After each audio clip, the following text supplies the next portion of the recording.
All right. Well, welcome back to Chris Frank Games, a video game podcast. Make no mistake. I like when people are like, "Make no mistake." Hey, I wasn't. I wasn't gonna make a mistake. I Um, make mistakes all the time, so that's bullshit to tell me that too. Make no mistake. I made like 3 mistakes this morning. all right. Well, maybe people should be telling you, Frank, make no mistake when you wake up. And I will say no. I can't guarantee that. You make several mistakes. No, but my name is Chris Stotts, the Chris, and that's Frank White, the Frank. Frank, how's it going? Drinking a beer. Yeah, I'm drinking a super cluster ale. Nice. Oh, Quinta, that's in San Diego, right? That brewery. Is it not? 707, their number. So Okay. right? 707, the area code. I believe that's California. I could be completely wrong. Petaluma, California, and Chicago, Illinois. Okay. All right. Well, this is not a Beers Choice Tasters podcast. This is a video game podcast, and as you can tell by our video display here, we have quite a lot to talk about. A lot in the news. Well, actually, not that much to talk about. A lot of filler this week. We'll talk about TellTale, and we'll talk about the games for free. You'll be getting this this month. Hey, interesting month coming up. Yeah, for sure. And then we'll talk about the games we've been playing. And I have been playing a crap ton because I've been playing the field, so to speak. So I have a lot of games to talk about, but not a whole lot to say about any of them. so the shallowest impressions then. Yeah. So there you go. I'm like 2 hours into all kinds of stuff right now. Nice. Well, I just to kind of tease my game I've been playing is Arena of Valor, which is a MOBA free to play that Tencent finally released. It's been out on. It's like the most popular MOBA in the world. And it came out on Switch, free to play, and I've been playing a little bit of that. So I'll give my impressions of that game. So you have that to look forward to, everyone. Sweet.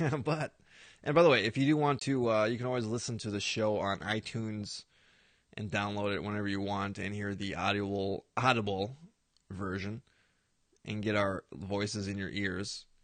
Or if you want to watch our beautiful faces and get our faces in your eyes, you can go to YouTube and just if you just search Chris Frank Games, you'll find it. But and then we broadcast usually on Thursdays. But Frank is he's in the movie biz these days, so he's got all these things coming up on Thursday. So I gotta go to the Mini Minis Festival tomorrow. yeah. What is the Mini Me's Festival? It's Mini Minis. MINNI. All right. So it's Minnesota is the first mini, and then everything is 2 minutes or under, which is the second mini. So Oh, nice. I made an experimental film out of some of the bits of my short, and just submitted that. So Oh, awesome. That's pretty cool. So it's almost like a music video of your movie, then. Would you say? Sort of. Well. Or is it just completely different and you just use experimental? There's fake advertisements, so it revolves around, the short version revolves around mainly just the advertisements and some fancy analog glitch work.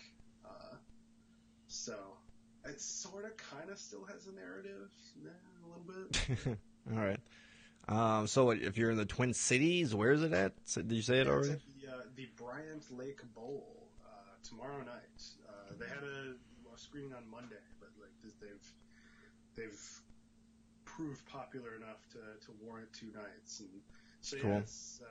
it's only like 2 hours, but because it's 2 minute or less shorts, there's a lot. Yeah, I would imagine, right? Yeah. I'm gonna have to take notes just to remember everything. And that is tomorrow, as in today, September 27th, which is Thursday. So, by the way, right? Yeah. That's why you're not doing the show tonight, because you're at the screening, right? Yeah. Okay. Now, not then.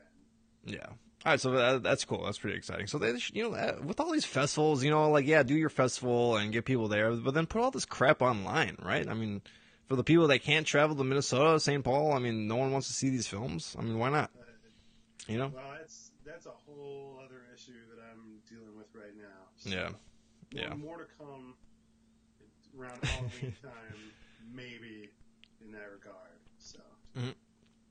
All right. Well, speaking of Halloween, you know what's the worst thing to be for Halloween is a video game studio because you may already be infected and dead, and you may just be walking around like a living corpse. Like TellTale Games was. I think it was probably maybe a year ago. We heard about the one of the co-founders getting fired and suing them, and that feels like 5 years ago, a decade ago almost. It was only last year. It's like 20 years in 2018 time. Yeah, exactly. Like a day is like a week now in the old days. We just got done talking about, Capcom Vancouver closing down. Like, that was the big news, and that's still pretty fresh. And now here we are with TellTale. Yep. The ship is sinking. There was rumblings, and then slowly people found out. And basically, it seems what happened is that they brought everyone in and told them that they had like 250 people. By the way, you got 250 people making these games, and they look like ass still. Like, what's going on here? Maybe a lot of overhead, guys. But so they brought they had about 250 people, brought them into this conference room, told them they're all done. Clear at your desk. You got 40 minutes to get off the building. And then while they're in this meeting, all their Google accounts got deactivated. So that's always good. That's a classic move. Get them all in one room and then take away all their internet privileges. And yeah, you hear all these. There's some horror stories coming out, like how someone like relocated literally a week ago at the firing and relocated for this job and got fired like a week later. And that feels like a classic like Silicon Valley story. Yeah. And, it sounds terrible, but, like, in, I guess, the company's defense, which I'm all for the corporation defense. No, I'm just joking. But, I mean, HR doesn't know they're running out of money. I mean, I'm sure the bosses aren't like, hey, don't hire anyone. We have no money. And that sets up a panic. That under their hats anyway. Like, yeah. They're trying to keep, rumor control from flying. So, it sounds like there was some mismanagement kind of involved. Yeah, for sure. Well, I mean, I was thinking about this, and it seems like a couple of different things going on. Like, maybe these games weren't selling that well, but I was thinking about, like, Game of Thrones. Didn't that sell, like, gangbusters? Didn't that sell a shit ton? Wasn't it, like, a big hit? The rumors that I've been hearing, and, huge asterisk here, rumors. Hey, you're plugged in, Frank, by the way. Yeah. You're like Wario here, 64. Is that mainly it was the Minecraft game that was like the main moneymaker, and the first Walking Dead, and then everything else was kind of middling, and then apparently the Batman game was a huge money loss. Was a huge bomb. Yeah, I can imagine. So basically they had like one reliable hit, a lot of just kind of water treading, and then like one megaton bomb. Like you make fun of these games for using the same engine and not really innovating that much as far as the gameplay. But they, I'm sure, had a huge overhead for voice work. There's a lot of voice actors. There's a lot of custom animation in those games. Like just the way that the games are in kind of that cinematic mode. Like they're doing a lot of like bespoke animations per scene. And I'm not a game developer. I don't know exactly how much worse that is than having a character that's going to do the same jump and slash over and over again for most of the game. Yeah. But yeah, I mean, no video game is easy to make. Like, yeah. I can tell you that. And there was stories on that mismanagement article like a while ago about like how like just it seemed like they're just throwing away storylines which were like completed and like all the work was being done and they just like changed them at the last minute. So that's what I recall. And awful, just for like, okay, here's all the work that all the money that we just spent. Like, yeah. and spent a lot of money on these licenses. They just kept on buying these licenses and just like classic, like not diversifying. I mean, good God. I mean, how many of these goddamn games can you make before everyone gets burned out, right?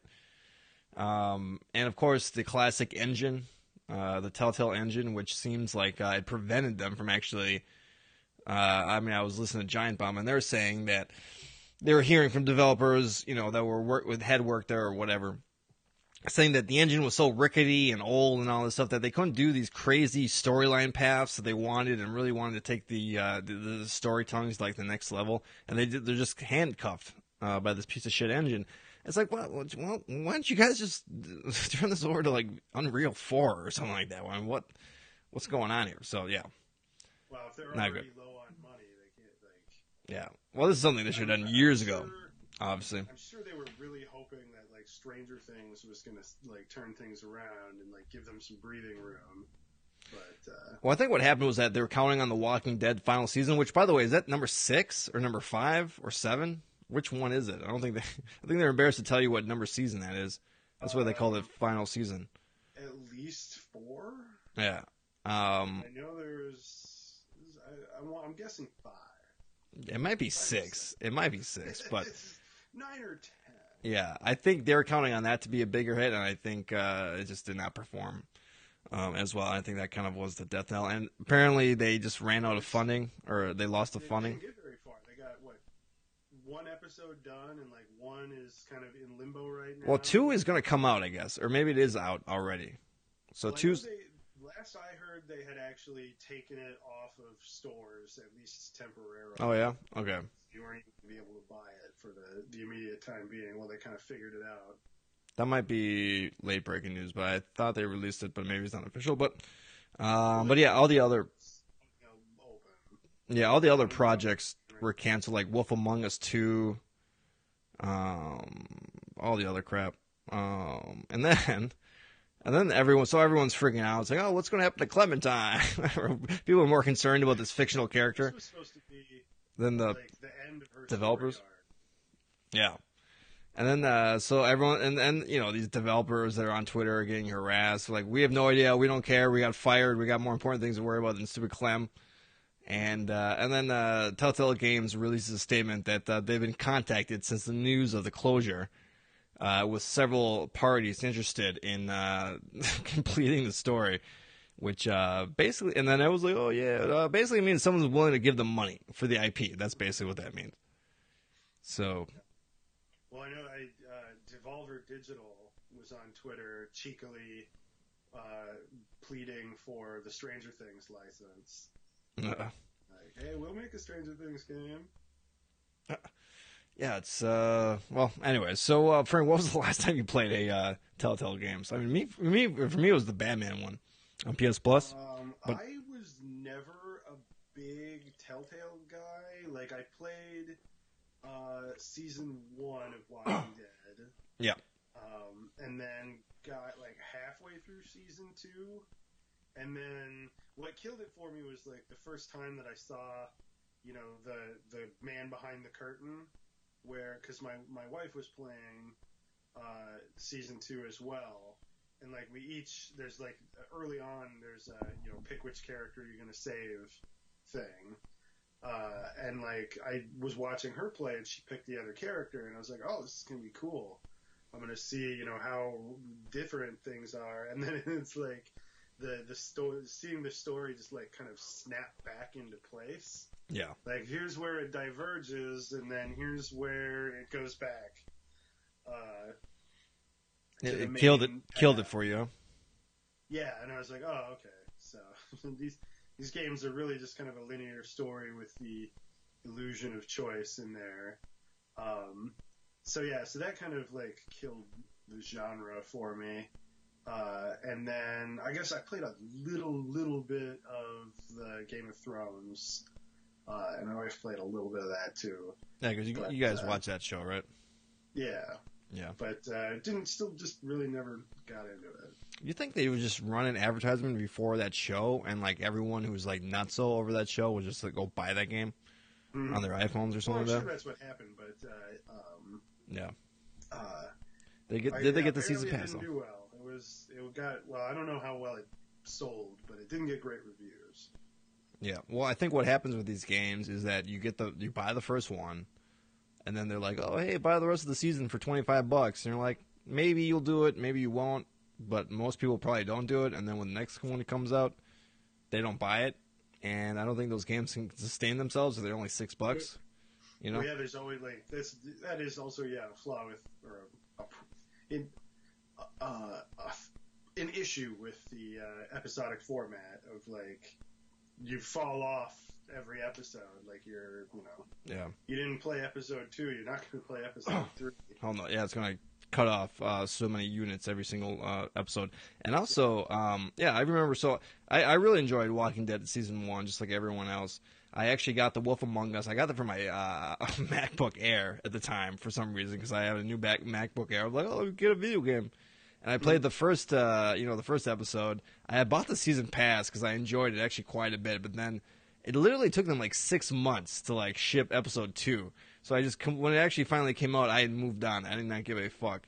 And I never downloaded it. And again, I should actually try to do it right now. But and then I tried Batman. But that's. Oh, and then I tried playing episode 1 of season 2 of Zombies. But I was like, this writing is really not that good. So I did not go any further than that. But. Well, and my friend also spoiled the end for what's his face, the main character. Oh, and like, one, his face Joel. got spoiled for me, and I was like, well, it's not Joel, right? It's Ethan, isn't he? Isn't he Ethan? I can't remember. Something like that. Well, obviously that story had a big effect on me. I can't remember the guy's name. So. He was a cool character. Hey, it was a good guy. Still remember what his generic name was. Yeah. It was a completely new character too, right? It was not anyone from the actual show. No, the only person from the show is Glenn and Herschel have like cameos. Yeah. I think that the first season is probably pretty good, but I think if you go back and play it, it's probably super, super rough.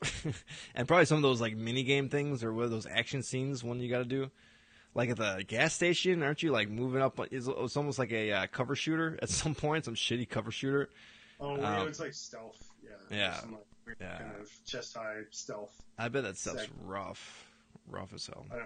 I just remember the other thing that really turned me off is, and it's probably better on current systems than, playing episode 1 or season 1 Walking Dead, like back on the Xbox 360, was that every time the camera angle changed, there was like a really, really short, but still perceptible stutter. And, was complaining about this last week with Horizon Zero Dawn, but as a person who edits video a lot, that drives me up the wall. It's like every edit is ruined by this. I hate it.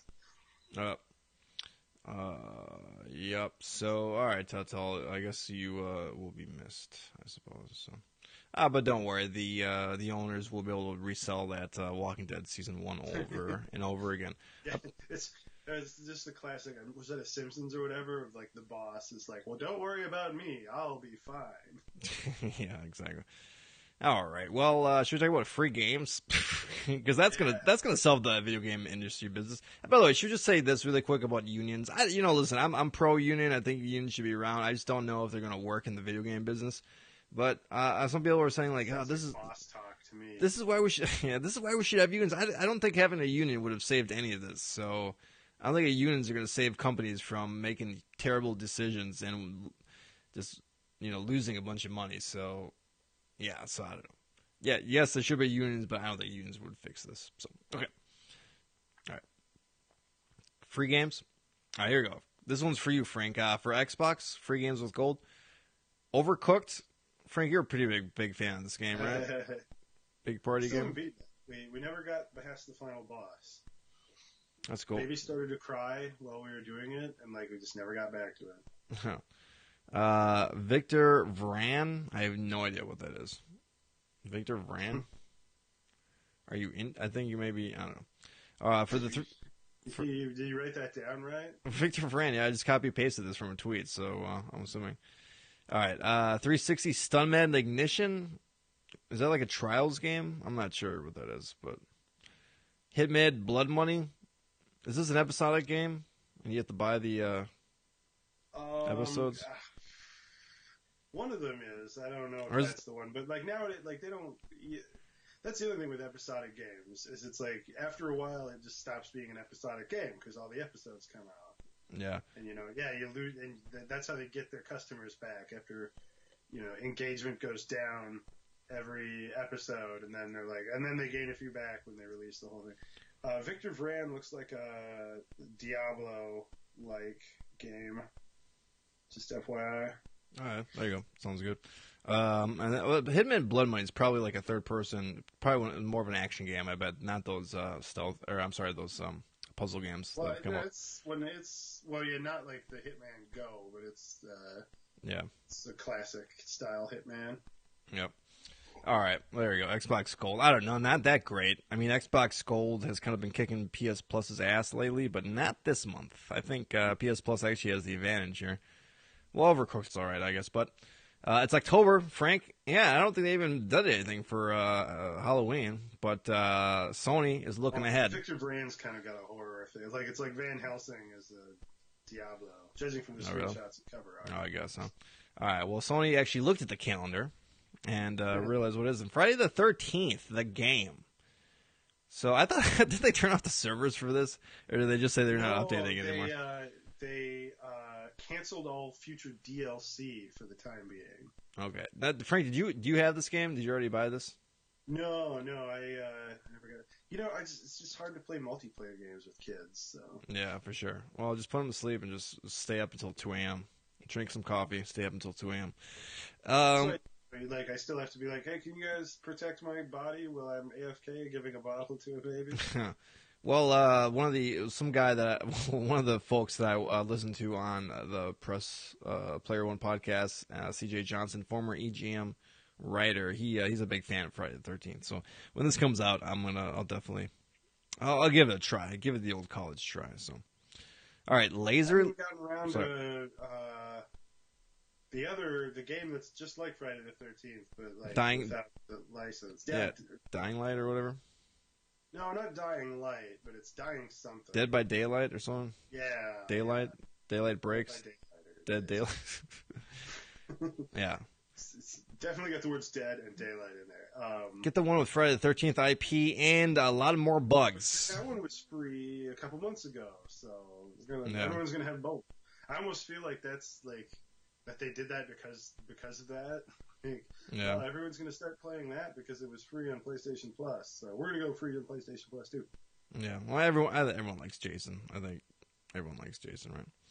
All right, and then Laser League. So I don't know. Is this probably going to be like a Rocket League sort of game where it's going to something like that?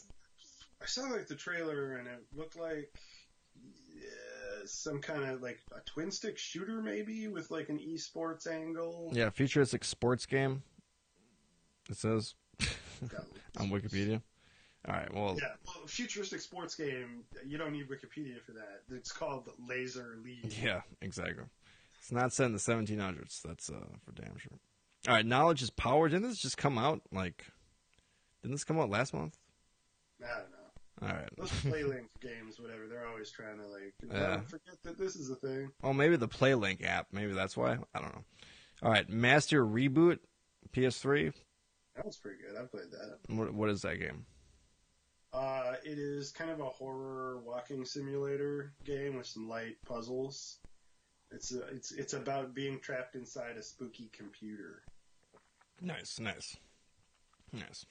Pretty exciting. Oh, so it's like Tron, right? Without the license.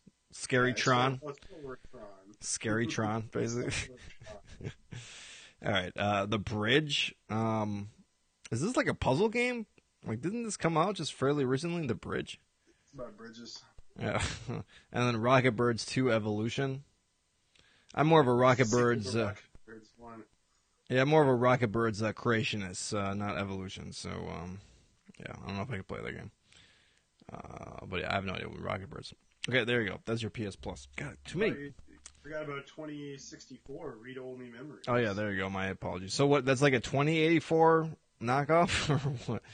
Was It's like a cyberpunk.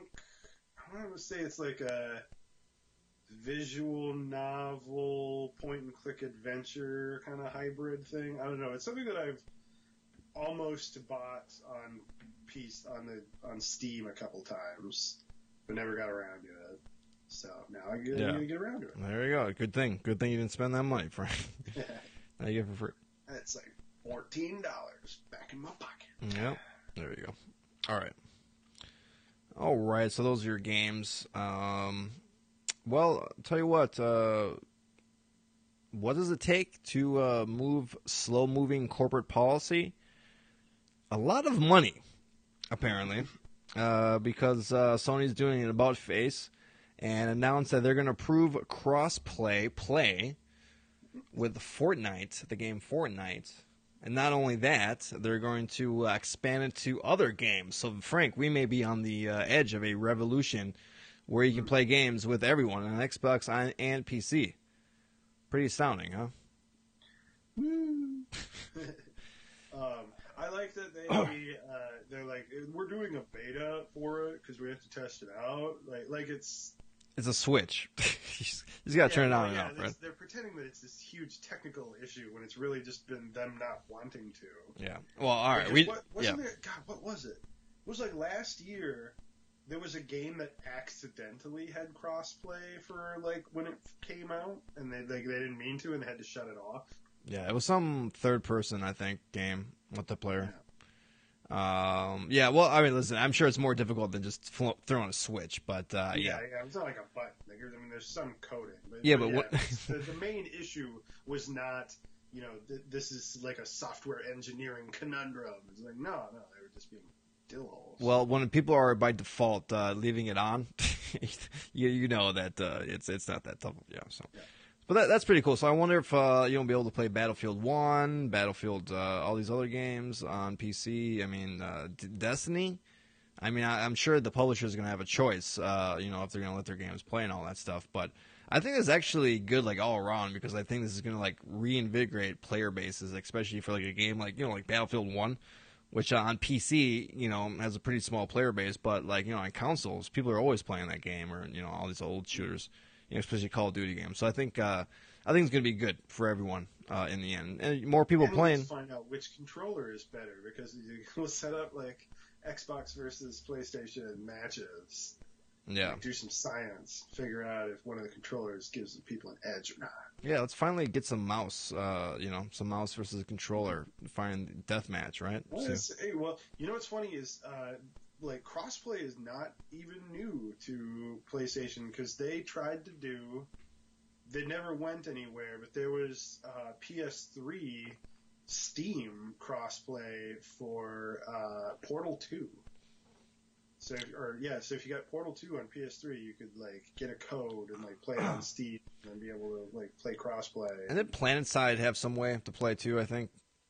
I think so, yeah. But it was only ever just Steam and PlayStation. Yeah. Well, that's when you're in second place and you need to form alliances with other companies.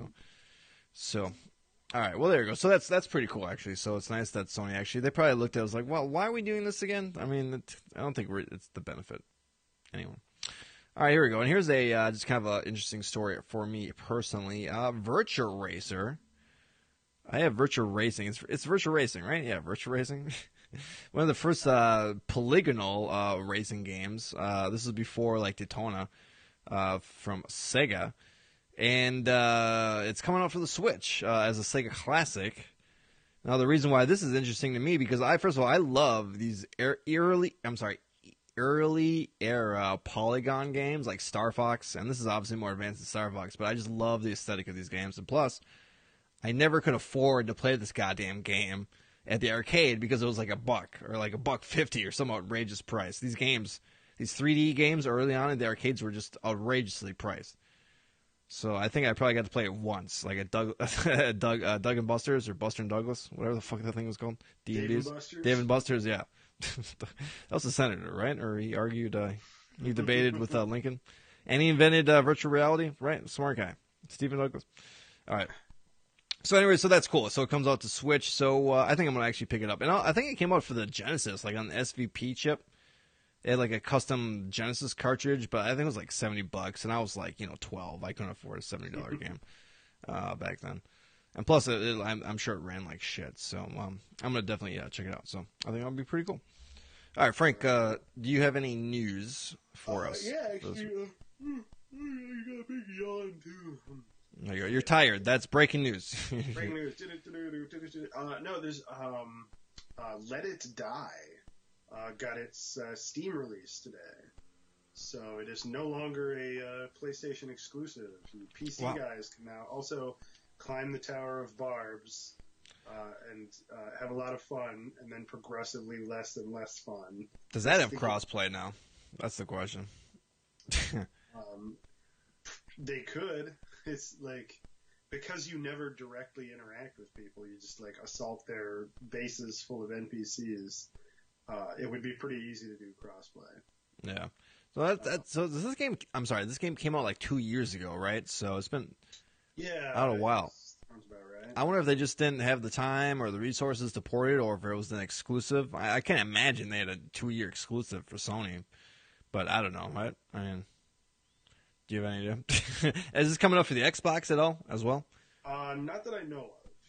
Maybe down the line, but what's out on Steam finally. And they've been, it clearly is not totally bombing, because they've been supporting it with this whole time with a steady drip of content. So clearly they have a few whales keeping it afloat. But if you get the chance, I would definitely recommend checking it out. I don't know if I would recommend spending money on it though, because it's it's a fun, third person. It's got a little bit of like Dark Souls in it, but the stakes get higher and higher as you get farther and farther in the game, because you're climbing. So like every floor, the cost to resurrect your dead guys just goes up exponentially. So by the time you're up in like the 40th floors or whatever, it's like you have to spend like an afternoon grinding to get your guy back if you die. And it also you can get killed really easily at that point. So that basically it's a game literally just gets less fun as it goes along. But it starts off quite fun.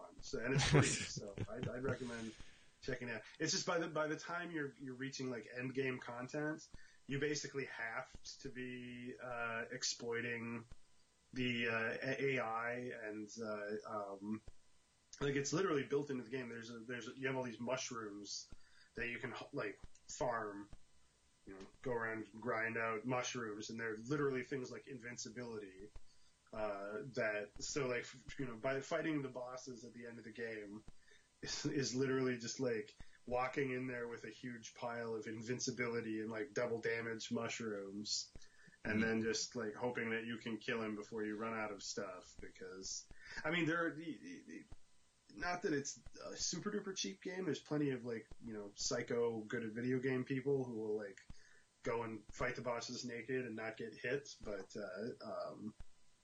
for a normal person, you get to the top floors and it starts to feel kind of exploitative, because of course the premium currency can just get you a free resurrection right there, and you don't have to worry about any of the getting money to pay get your dead guy back. But yeah, no, it's still the early missions, early levels, early floors are still very fun. All right, so let's check it out. Has that made you want to go back and check out what's going on? It kind of has, especially now that I've got the terabyte on my PlayStation. I'm like, I could download it. And you got a Pro too, so I wonder if it looks any better. Any enhancements. My base is going to have been totally looted The But I'm sure it was totally looted within like a day of me not playing the game anymore. Because that's how the multiplayer works: is you break into other people's bases. But as soon as you're out of money, there's no reason for anybody to attack you anymore. So, um, yeah. so yeah, actually, pro tip there: if you're worried about people stealing your stuff, just spend it all before you log out for the evening. Just like in don't life. carry a balance. Yeah, But, just like in life in general. If you're worried about someone taking your money, just spend it so they can't take any of it away from you. So. But on the other hand, the thing that's mainly stopping me from installing it right now, well, there's two things stopping me from installing it right now.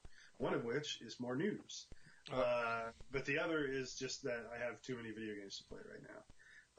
But the news is that word got out today that Red Dead Redemption 2 has a 105 gigabyte Whoa. install. What? Like default? Like that's not. Yeah. There's not like a base. I mean, even if you don't have like a PS4 Pro or something, 100 Well, gigs. I'm sure there's the base that you can play the tutorial. Where you can play while it downloads thing that a lot of games do. So okay, so the original PS4 was 500 gigs, right? Yeah. And the OS, that takes like 50 gigs, right? So yeah, so you're gonna play. Well, it's a good thing Red Dead is the biggest game of all time because it's the only game you'll be able to play on your PS4. Well, and then there's you need so much more than that 100 for the download and the install. Like, hopefully that's not at the point where you still need double. Because with PS3, you needed to have double the size, the free space of what it was going to take up to install it. I ran into that with a Yakuza game that was like 50 gigs. It's crazy. And I'm like, so I need 100 free gigs in order to download and install this 50 gig game, huh? Man, these people are lucky Fortnite is fairly light because if Fortnite was like 100 gigs, there's no way people would rather have Fortnite on their console than all these other games.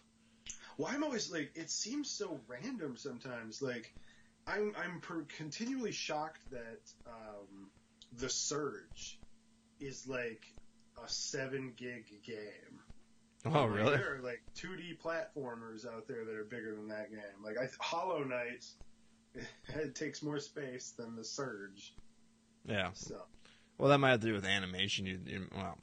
Well, yeah, it's just however much like the assets are. But. Yeah. Yeah, that kind of makes me angry, but there's nothing. I mean, there's nothing you can do about it, right? It's just gonna get bigger, and bigger.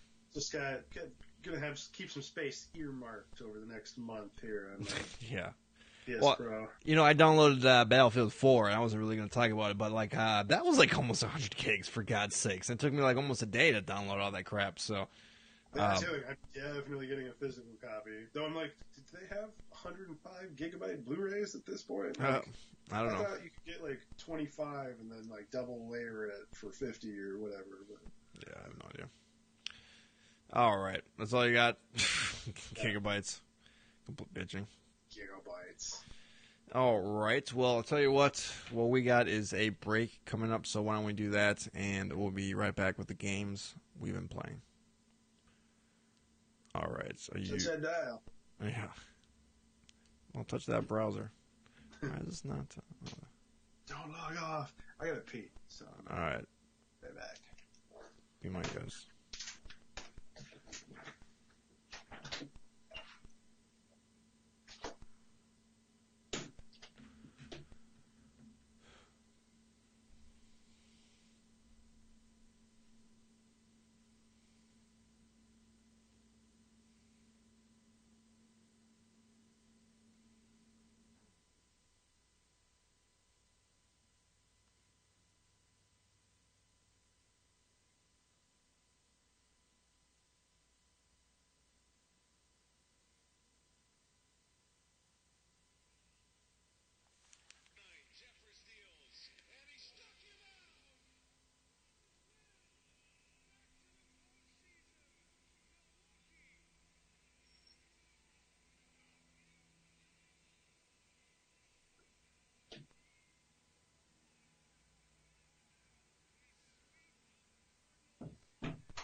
all set? We're back, baby. All right. Now, let me get a drink, actually.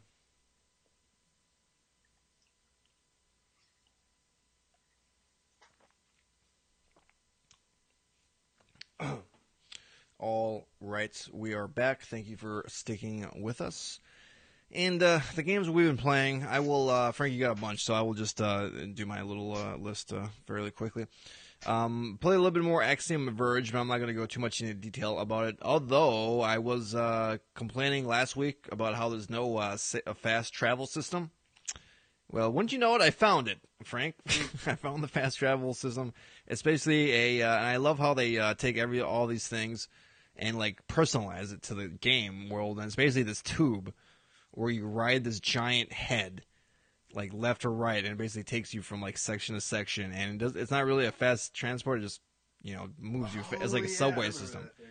Yeah. So yeah, it's not like a load screen. It's literally just like a big tunnel that you can ride a giant head. Yeah, it's the map to the other. It's a subway with a giant head, basically. Yeah, 8-bit head. So, and it just makes you angry about Metroid 2 remake, where you're just fast traveling over. And meanwhile, you got these guys, or this guy, I should say, like recreating like fast travel. It's all this stuff. So it's So when you tell Governor Cuomo, the Metro with giant heads. Yeah, find giant mystical alien cyborg heads, and everyone should be all set. So I started following. I got to the one part where you have like a clone. I started following him and all this stuff, but I didn't really like being led to like where to go, and I just kind of need to take a break because I realized, oh my god, I can pretty much go everywhere I want now. So I'm just gonna take a break for about a week, and I'll hop back in and probably finish the game. I've been playing this game for like 6 hours, and I've only seen like I think 40% of the map. I think it's saying like that, so I can't imagine like what else is what's next. So don't spoil it for me. Okay. All right. So Arena of Valor again. This is a mobile MOBA, which I actually did try on my phone many years ago, and I think I did actually talk about it on this podcast. But I didn't really like it because of the touch controls, and I didn't think the onboarding was that great. But it came out for Switch earlier this week, so I thought I would try it out. And I gotta say they do the onboarding a lot better, and maybe it's because it's buttons or something like that. But it just feels a lot better, and I stuck with it a lot longer because I literally maybe played the mobile version for like 30 seconds. I was like, but basically, so it's a MOBA. You got a classic 3-lane map, and your abilities / attacks are mapped to the shoulder buttons and then the trigger buttons of your controller. And you realize how stupid named the buttons are for the Switch because the trigger buttons are named ZR and ZL. And then when I'm looking on my screen trying to figure out which ability I should be using, I'm thinking, what's ZL or what's ZR? I'm like, to me, that should be like the shoulder button. But it's not. L and R are the shoulder button, and those are the shoulder buttons, not L and R are the trigger. I don't know. It just doesn't make any sense. These stupid Nintendo Switch button names, they're just messed up. But once you kind of get this in your head, you only got 4 abilities you got to worry about. So what I picked is a kind of this Diablo, kind of devil, kind of monster thing that has this like slash attack. He has this thing where he kind of like sucks mana or magic from the enemies and slows them down. So if someone's trying to run away from you, you can slash them. You can catch up to him and slash him. And then he kind of has this big-ass attack where it's like a big circle, and whatever's in that circle, you come down on it and, like, kill people and all this stuff. So, it's pretty simple to keep track of stuff, and when you, upgrade, all you have to do is just basically those attacks get stronger, so you don't have to worry about any crazy trees or anything like that. And it's a classic mobile game. I've never really played a mobile like too much. I've actually played a couple of matches of this. And the buttons are really the killer feature of this. It just feels really, really good. And, the whole thing is that you got these minions that are going down the lanes, and you got to take out these towers. But if you go near the towers do quite a bit of damage to you. So you have to have the minions take out these towers. But they have the other minions on the other side, so you got to take out those minions. And then, of course, they got their super god players running around. You got to take out those guys. So this particular Diablo guy is actually like a tank. He's doing a lot of damage, and he doesn't really die so much. I'm like really just wiping the floor with people. I think I got like 10 kills on one of my first matches, and I got like 15 just the game I was playing a couple minutes ago. And I only got MVP for one of those games. But I'm Frank, I'm afraid that I'm a little bit too good at this game because I'm playing really well and turning the tides of these matches already. And I'm actually really enjoying myself. I don't want to get like super addicted to this game, but I feel like I'm going to play it probably maybe once or twice a day. The match is like a long match, is like 15 minutes max, so you can get in, get out within 10 minutes. It's not going to be like 40 minutes an hour like Dota or any of those. It doesn't run. It doesn't run great. It runs like around 30, and it definitely goes under 30 frames per second at times. So that's kind of a disappointment. I mean, you're playing mobile on a big ass screen on your couch for a console. I think this might be one of the first big console games that's actually a MOBA. I mean, I know Smite, but that's a little bit different. This is more of a traditional MOBA. And let me just see if there's any other notes. Nope. I mean, it's. Oh yeah, the only thing I would also criticize is that Well, okay, a couple things. First of all, there's no voice chat. So in a game like this, you can definitely survive without it, but it would be really, really nice to have voice chat. However, I'm sure the people that are also playing this game are like garbage people, so I don't know if you really want to be chatting with strangers, but just having a voice chat would be nice.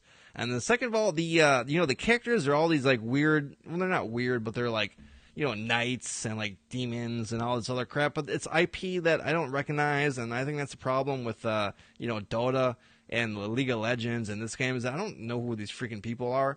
And I think that's why Heroes of the Storm, the Blizzard one, has quite a bit of an advantage because people that know that universe, they know who all these characters are. I would like to play a MOBA because this is my bag here is Star Wars. I would like to see a MOBA in the Star Wars universe where like Luke and Vader are the heroes and you're playing like with stormtroopers and all that stuff. So I'm surprised someone hasn't made a Star Wars MOBA yet, but. Yeah, that's the other thing. I have no attachment to any of these characters or anything. It means nothing to me, and that's why it's.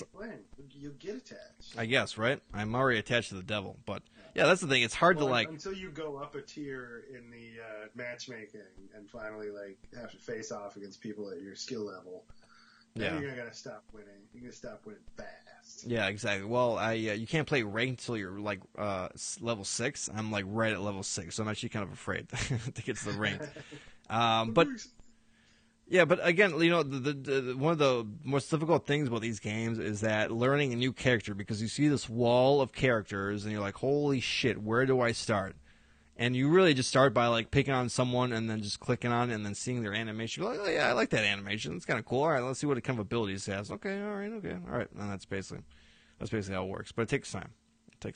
So I'm really digging it. I mean, if you're looking to play a MOBA on a console and you don't got time for PC stuff, I would definitely check it out. It's free to play and it's got all the. I mean, it's just skins, buying skins and all that crap. So I'll definitely check it out if you're interested. So all right, there you go.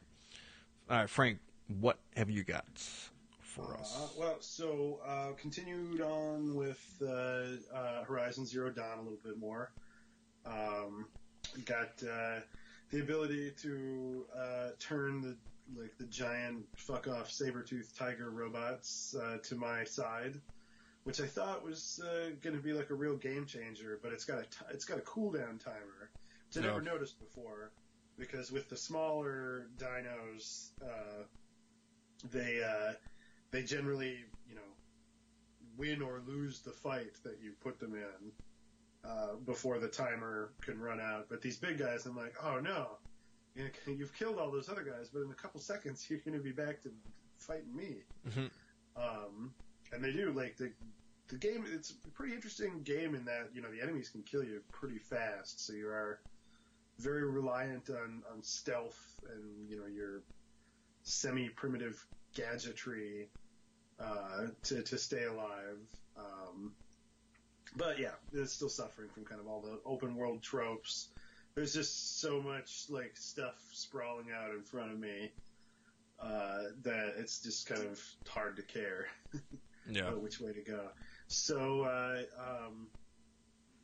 kind of just moved along and decided to give, because it was free the other month, decided to give Destiny 2 a try. Oh, so nice. I played through the tutorial and got through a few story missions and like one public event thing.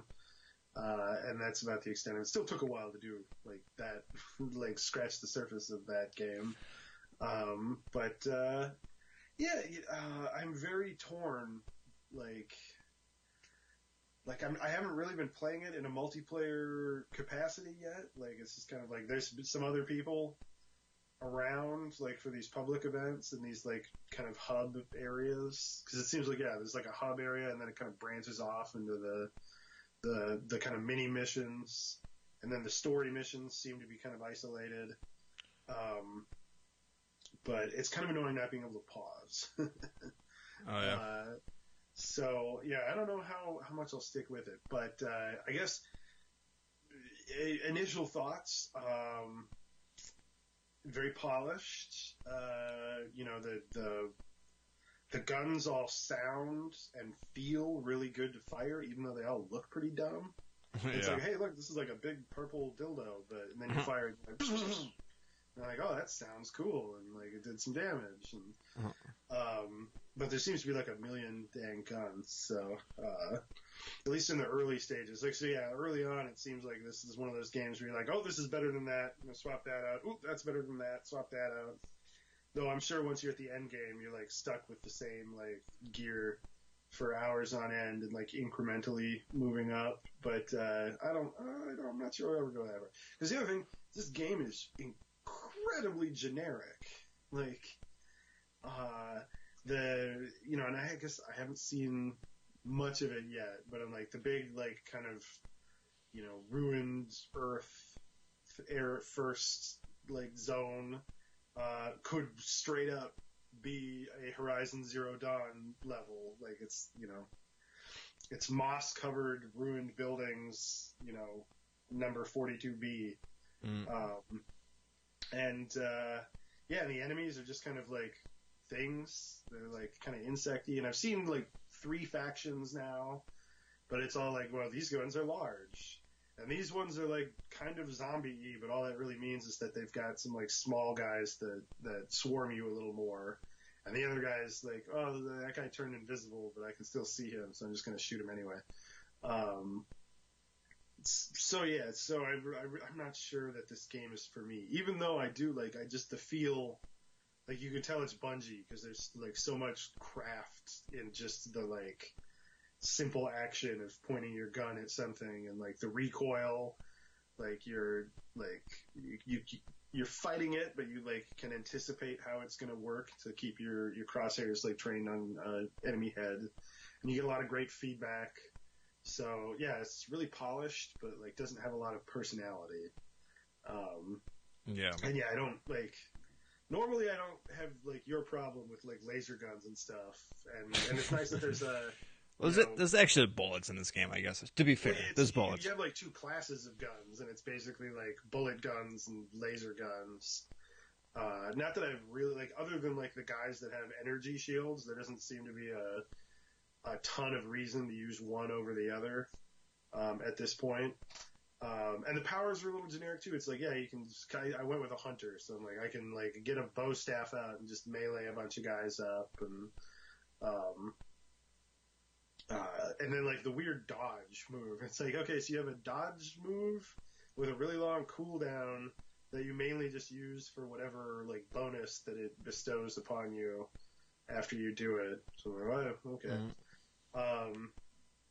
But not bad. But I think if you're not gonna dive deep into the multiplayer raids and stuff, it's probably I might plink away at the story campaign here and there, but I don't see myself getting sucked in. So tell me, because I just played kind of the first intro part before the big cutscene and all that stuff. When you actually do play the story missions, does it keep on funneling you towards like a bunch of other players and you have like big battles, or is that just kind of well, that's kind of like so every like area in the game, and I kind of remember a little bit of this from playing the beta to the first Destiny, is like there's kind of a light open world like central segment for every area, and then that branches off into so basically there's kind of an open area, and then like events just kind of happen. Like there'll be like a big flag, and you go up there, and they're like, "There's going to be a thing in like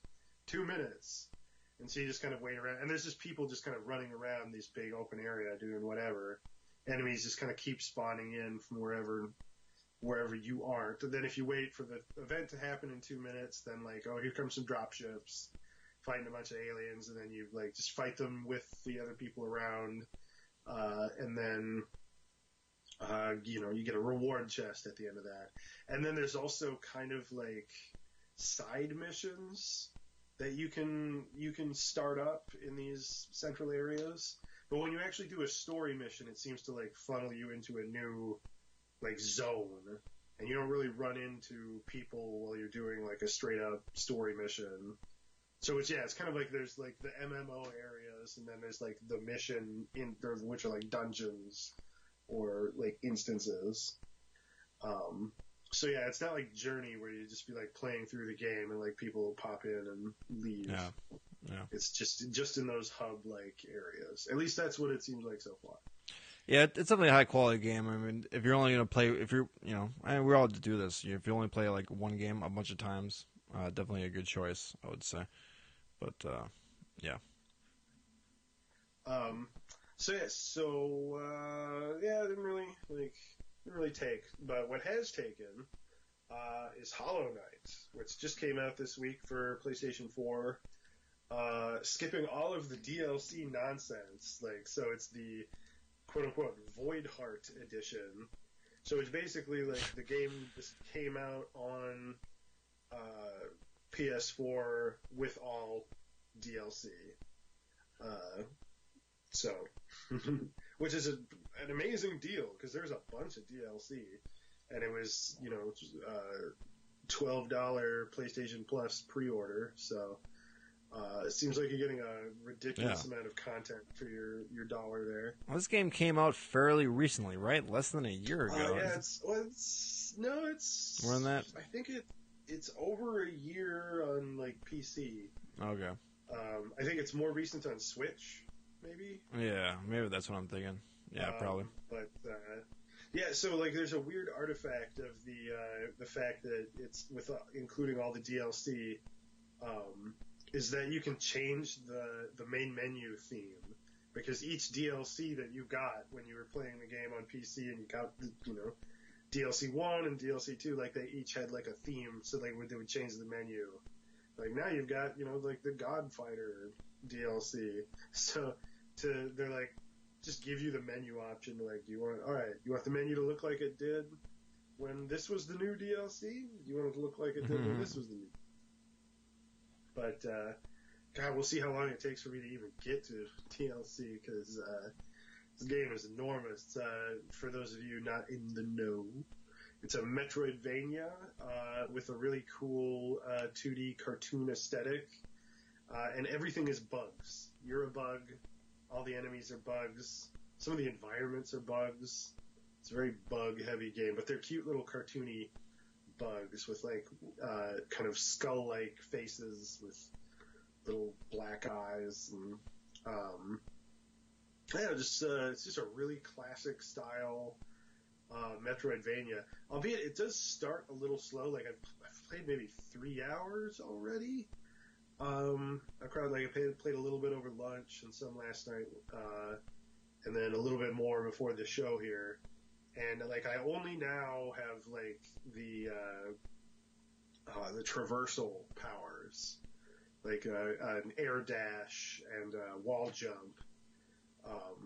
So I don't know, but maybe they wanted to start it slow to kind of acclimate you to the thing, because it's like a lot of these things, like Axiom Verge, it's got to teach you the stuff as it goes along. And so one big thing that the game tries to teach you early on, which you might struggle with if you started off with the wall jump and the air dash, is attacking downwards in midair as like an extra jump. Like there's areas where there'll be like no platform to get to, but a big spiky armored enemy in the way. And if you do the downward slash, you do like the DuckTales or the Shovel Knight like jump attack off of them. You can get a little extra height that way.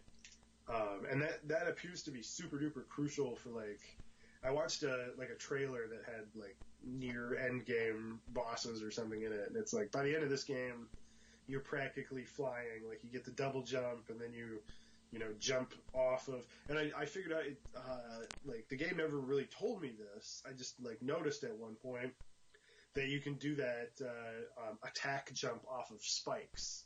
So I'm like, oh, now I got to think about all the areas that had like, spikes in between, like a jump I didn't think I could make, but had spikes in the way. Because I'm like, oh, as long as I like keep timing it right, I can keep hopping over the spikes. Because unlike Shovel Knight or DuckTales, you can't just press down and hold it.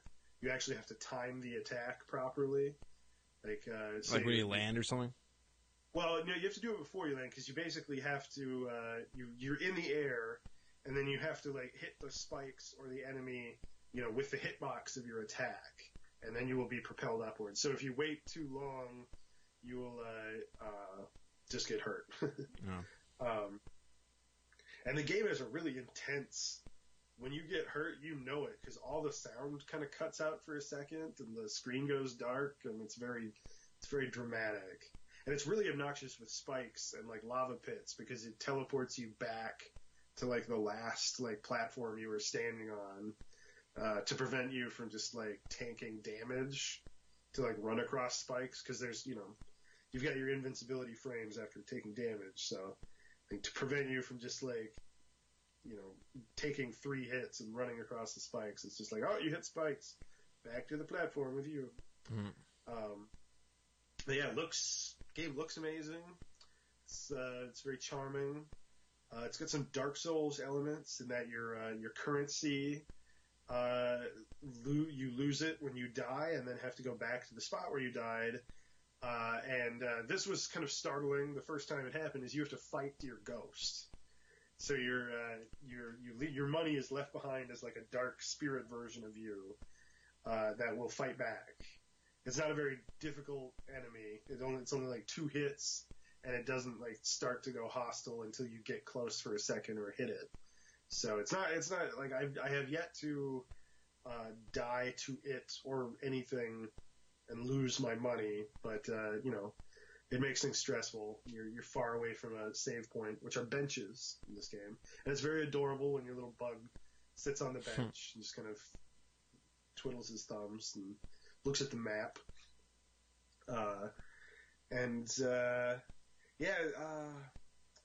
You've got a energy pool that you regenerate from hitting enemies that is spent on healing and then also like offensive magic powers.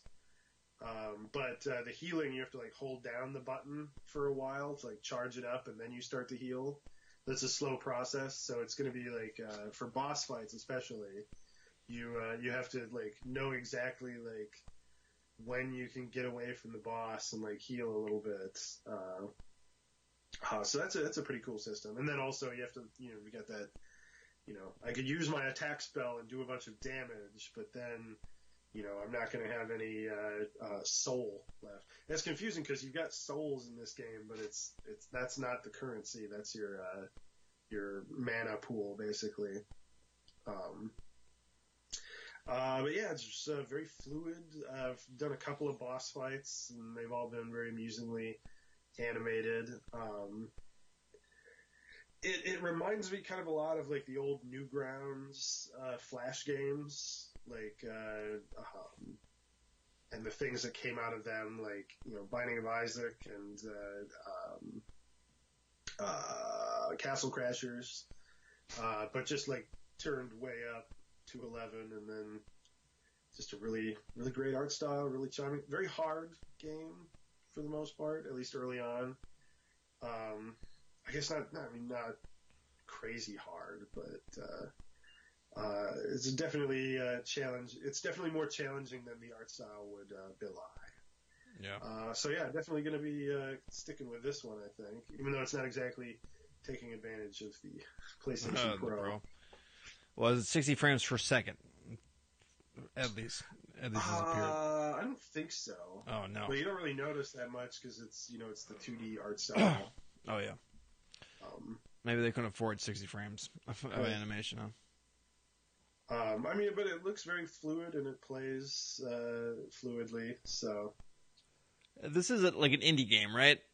This is like made by a couple of Joe Schmoes, or what? Do we know this? well, it's not a big team. It's like 3 guys. Yeah.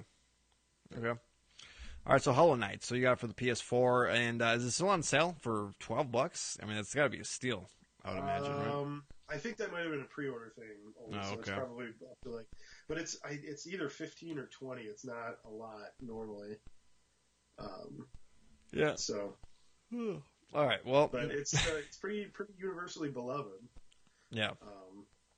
But it's funny. Everyone was comparing it to Dead Cells, which is weird because they're very much not alike. Like the combat's very different. Dead Cells is a roguelike with Metroidvania-esque elements. Well, this is just a straight-up Metroidvania. Like, I just got the wall jump, and now I'm like, do I want to fight the next boss, or do I want to go back and try to find all the places that I can get to now with the wall jump? Yeah. Well, cool. All right, so there you go. Hollow Knight. Sounds good. All right, well, that is... All right, you don't have anything else, do you, Frank? Do you have anything else? Yep. All right. Well, folks, that's the end of the show. 3 games. That's a lot of games for me. Yeah, for sure. Oh, I got some green showing on this. But, yes, folks, that is the rest of the show. Thanks so much for taking part and being here with us. And, yeah, go ahead and follow us on Twitter, Chris Frank Games, Stats1, and then Narf Black on Twitter. And rate the show and give us a good review. Why not? So, all right. So smash that subscribe button. Yeah, smash that like button. Get the notifications too. All right. All right. There you go. All right. So for Frank White, my name is Chris Stats. It's been Chris Frank Games. See you guys next week. Goodbye, everybody.